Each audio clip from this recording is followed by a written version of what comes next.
अजहिया फुर्सत में मिलबू धके कोड़ दे। अरे भैया अब तो मिल गई है, धके कोड़ दीजिए। इसका मतलब है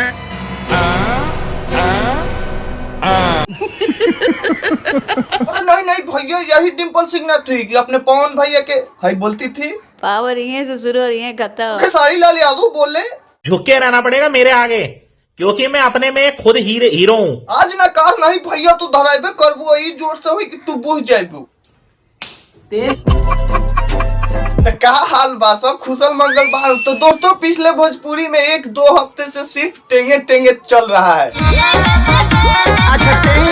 खेसारी लाल यादव सोचे कि सब भैया घुस रहा है तो चलिए हम भी घुस जाते हैं, और वही डिम्पल सिंह पहले खेसारी लाल यादव को ये बोलती थी, टारगेट करने से ना पवन सिंह हिल पाएंगे ना डिम्पल सिंह हिल पाएंगे। और भैया यही खेसारी लाल यादव डिम्पल सिंह के अपने टेंगे टेंगे गाने पर डांड लचकोआ के लीची का रस निकाल दिए हैं। मतलब कि भैया एक भोजपुरी में कहावत है, आप लोगों को सुनाऊं, आप लोग बुरा तो नहीं ना मानिएगा, आप लोगों को सिर्फ शाबाशी देना है, मैं सुनाऊंगा कि कर बुलंद हौसला और कहते हैं कि साउथी इंडस्ट्री वालों से टक्कर लेने का तैयारी है। वाह वाह वाह वाह। और एक छोटा सा वायरल मीम पर जो गाना ला दे उनका ही नाम तो खेसारी है।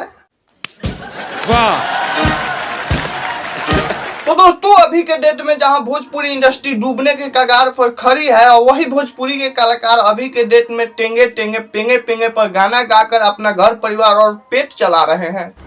क्या बात कर रहे हैं बाबा? और हम ये बात क्यों कर रहे हैं, मेरा ये बात आप लोग पूरा सीरियस में लीजिएगा, ये मैं मजाक नहीं कर रहा हूँ। जैसे कि दोस्तों आप लोग देखे होंगे कि हाल फिलहाल में ही होली बीता है, और होली में इस होली में एक ही गाना ऐसा गाना हुआ जो कि खूब सुपर डुपर हिट हुआ। हम देवर साथ से रहे और ये भी गाना गाए अरविंद अकेला कलू, तो ये दूसरा का ही गाना था, एक वायरल टॉपिक पर गाना था। और बहुत सारे कलाकार होली का गाना गाए, बहुत सारा गाना आया, सुपरस्टार भी आपके गाए। मजाल है इनका गाना 20 मिलियन पार कर देने का। और वैसे ही अपने खेसारी लाल यादव भैया सोचे कि चलिए भैया तो टेंगे टेंगे टॉपिक तो पूरा ऑल इंडिया में वायरल है, चलिए घुस के गाना गा देते हैं, 50-60 मिलियन तो व्यू आ ही जाएगा, तो कुछ मोट कमाई तो हो ही जाएगा। और वैसे ही सेम हालात अभी पवन सिंह का चल रहा है। एक तो दर्शक बहुत ज्यादा इंतजार कर रहे होते हैं, तो 2 हफ्ते पर गाना लाते हैं पवन सिंह, और वही सेम पुराना खेसारी लाल यादव के सॉन्ग वाला म्यूजिक डाल देते हैं।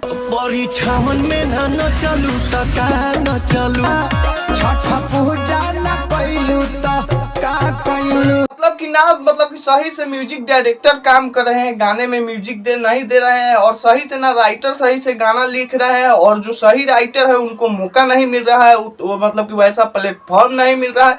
और जो मतलब वहां पहुंचे है तो सोच रहे कि लावत 10 साल पुराना वाला म्यूजिक रिलिक्स डाल देते हैं और गाना बन के हो गया तैयार। सब सहाल सुहाल तो मिल ही जाता है। तो आप लोग वीडियो पसंद है तो वीडियो को लाइक कीजिए, वीडियो को अधिक से अधिक शेयर कीजिए। इतना समय देंगे आप लोगों को बहुत बहुत शुक्रिया।